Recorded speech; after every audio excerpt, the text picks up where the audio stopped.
Hi, this is Antoine from Resource Education. I'm shooting this video to answer an excellent question I got from one of our teachers.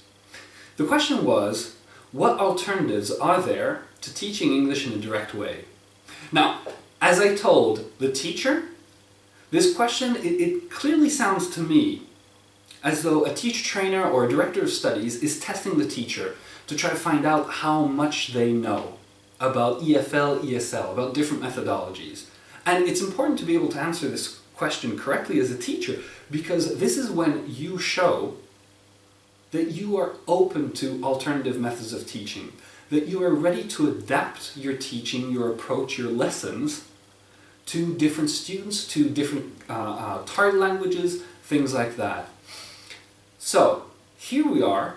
We want to answer this question as well as possible, and think about P1, P2, P3, how P1, P2, P3 works with this. So I'm shooting this quick video to give you a rundown, a general explanation of the most commonly used ESL, EFL methodologies, talk about their strengths and weaknesses, and in the end, I'll show you how P1, P2, P3 works with all of these to build students up to fluency.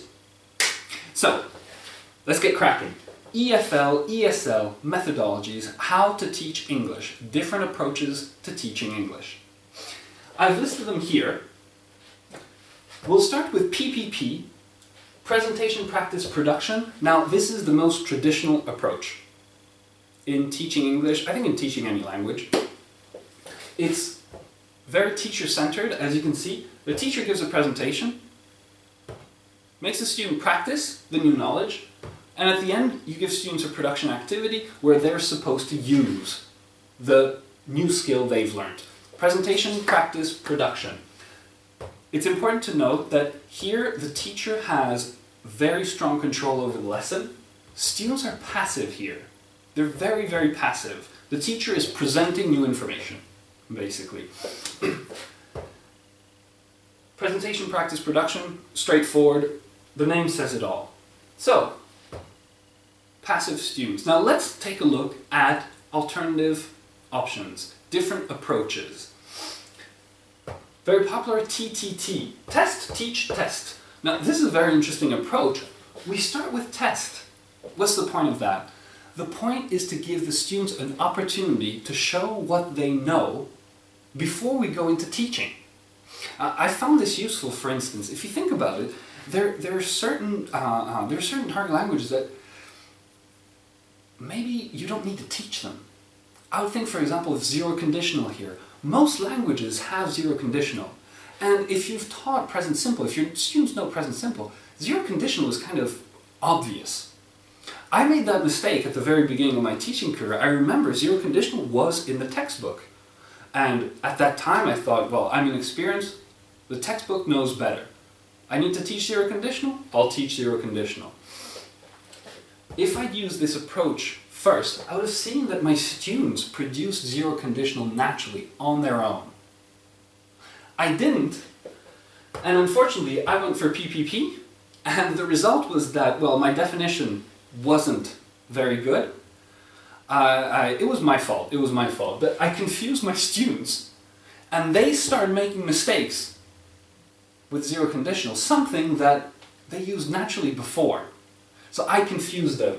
This is TTT, test, teach, test. Give your students first an opportunity to demonstrate what they know. TTT, ESA, engage, study, activate. Engage, study, activate. This is very interesting. It's very similar to PPP. If you look at it, practice, study, produce, activate. Very similar. The key difference is here, presentation, engage. As I said, in PPP, students are passive. The teacher is giving you knowledge. In the ESA methodology, you engage the students, which means that the students are way more active than PPP. The whole idea is to lead them to the right definitions, to the right target language. You are using materials like texts, listening activities, things like that, to lead the students to discover the target language you planned on teaching them on their own. You give them a chance to self-discover before you go into present. So that's ESA, engage, study, activate. TBA, task-based approach. Very important. Before I go into details on TBA, task-based approach, task here, where really it's very important to understand task as some global work. Okay, the students need to produce something. We're not giving them here a task like a fill-in-the-blank activity. The task needs to be plan a trip together, make a presentation on some topic. It has to be something quite grand, let's say. Task-based approach is actually a kind of 2-lesson step approach to teaching, because you start by giving students a task to fulfill. And it's a real-life task. You want to help your students fulfill these tasks better. So first, the students fulfill the task, planning a trip, for instance. You as a teacher listen to what they know, what they do well, how fluent they are, how accurate they are with their language, and you analyze what just happened, how they fulfilled the task. This gives you your target language for the next lesson. And next lesson, you're going to help them, still on this task, you're going to help them fulfill the task in a better way, in a more fluent way. Task-based approach. CBL, content-based learning. Content-based learning is very popular online at the moment. Why? Because content-based learning, it's learning a language through content materials that are not specifically designed to teach a language. If you look at most videos that are designed to teach English, you'll see that quite often the language, the dialogues, the speed of speech is adapted to the level of the learners. Well, in content-based learning, the whole idea is to provide students with proper exposure to natural language. There are actually websites now that just offer students to watch TV shows, movies, documentaries, things like that. And there are lessons around the understanding of this content. Basically, like, watch Friends and learn English, for instance. Content-based learning. Communicative approach. The communicative approach was all the age a few years back. It's still very popular. It's also an alternative to presentation practice production, in the way that communicative approach is all about minimal teacher speaking time. You want your students to speak and listen to each other, so that as much as possible in the lesson what happens is self-correction or peer correction. You're leading the students through engaging content, through real-life content, to speak, debate, engage with each other, communicate, and the teaching is mainly done, or correction mainly done through self-correction, peer correction. Minimal teacher speaking time in a communicative approach. Last one, power teaching, whole brain teaching. This is a great approach. I highly recommend it. Go on YouTube, okay? Search on YouTube, power teaching. Follow Chris Biffle. Great man. A very inspiring teacher. The whole idea of power teaching or whole brain teaching is to create a dynamic in the lesson. It's really effective with young learners. You make learning fun. You create a dynamic in the lesson. You make even discipline fun. There's no more discipline, because the lessons are so engaging for the kids. They're always bouncing from one activity to another, that you don't need discipline anymore. Discipline is not even an issue anymore. Power teaching, whole brain teaching. This was, in a nutshell, the most commonly used methodologies, approaches in teaching English. As I said, there are more. These are the most commonly used. If you want more details on this, please feel free to contact me. This is a quick video on this, a quick introduction video. resourceeducation.com, that's our website. Feel free to contact me. I can do other videos to go more in depth on these methodologies. The key question of the teacher was, where does your P1, P2, P3 approach step in all these methodologies? And this is really interesting. while going through it, I gave you the main strengths I found of all these different approaches. You remember, for example, well, presentation, practice, production. The teacher is in control. It works really well if you have limited time.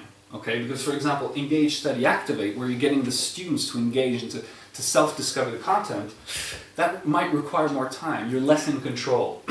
Test, teach, test, for example. Give the opportunity to give the students the opportunity to show you what they know. So these all have strengths. But we developed P1, P2, P3 because we found that there was a clear weakness in all of these approaches, a common weakness that we have an answer to. I've tried all these approaches in my career. It's very important as teachers to experiment, to be open to different approaches, different ideas, so we can see and feel the strengths and weaknesses. We can see the different effects it has on our students. And if you look at all these approaches, they do all have in common a practice part of the lesson. There is a part of the lesson where we need our students to practice the new target language. This is where we found the weakness. The weakness is that in practice, we want to help our students develop both accuracy and fluency, and yet we label it all one thing, practice or drilling. We have simply divided practice into 3 clearly different steps that are essential to achieving accuracy and fluency. P stands for practice. P1, P2, P3. And these work with all of these approaches. P1, first thing you want to do, okay? Accuracy. First you need to check accuracy. You check understanding through simple activities like fill in the blanks, make the questions. These P1 activities are just for you, the teacher, to check accuracy. Okay, guys. Theoretically, we're on the same page. He, she, it plus S. I know. Second conditional, if plus V2. You're just checking understanding, checking you're on the same page. P2. This is when you're sure that students are clear on the basic logic, you automate, you build the reflexes. You help the students acquire English as a reflex. They need to be able to speak, to react instantly. That's how you reach fluency. Think of your own native language. You never think about how you're going to say something. You think about what you want to say, and the how just flows. It flows. That's what we need to achieve in our students. Our students cannot be thinking, so wait, this is, okay, the Queen of England. That's third person singular. In present simple, yes, it's plus S. Okay. No, it needs to be a reflex. That is practice 2, P2, type activities. Drilling, drilling, drilling, drilling. With time, with competitions, with races. You'll find loads of those on our database. P3, step 3. P3 is test fluency. Automating, building reflexes. It's great. But we need to test their fluency to understand as a teacher where we move, where we go from there. Are the reflexes good enough? Have I just developed reflexes for one target language? I need to maybe mix it up with other target languages. P1, P2, P3 is not just an approach for one lesson. It's for a whole course. You're building students up to fluency. P1, basically, I wrote here the questions that they answer. It's very, very useful. P1, what do students understand? When I give my students a P1 activity, that's what I'm wondering. What do they understand? Are we sure we're on the same page? P3, what do students use? This is what I want an answer to at P3 level. Because maybe they understand, but that doesn't mean they have the confidence or the fluency to use it. And this is why we test fluency. I need to understand how comfortable my students are, how confident they are with what they know, what they understand, so that I can help them use it. So this is P1, P2, P3, and it works with all these approaches. P1, P2, P3 is complementary. It is an approach that I find really powerful because you can use the strengths of all these approaches and forget about the weakness. Build students up to fluency. It is really important.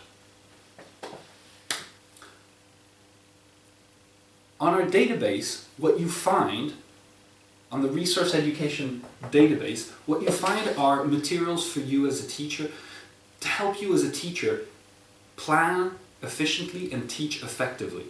You will find activities, materials for classroom, for homework, all labeled, categorized in these different ways. P1, P2, P3, production activities.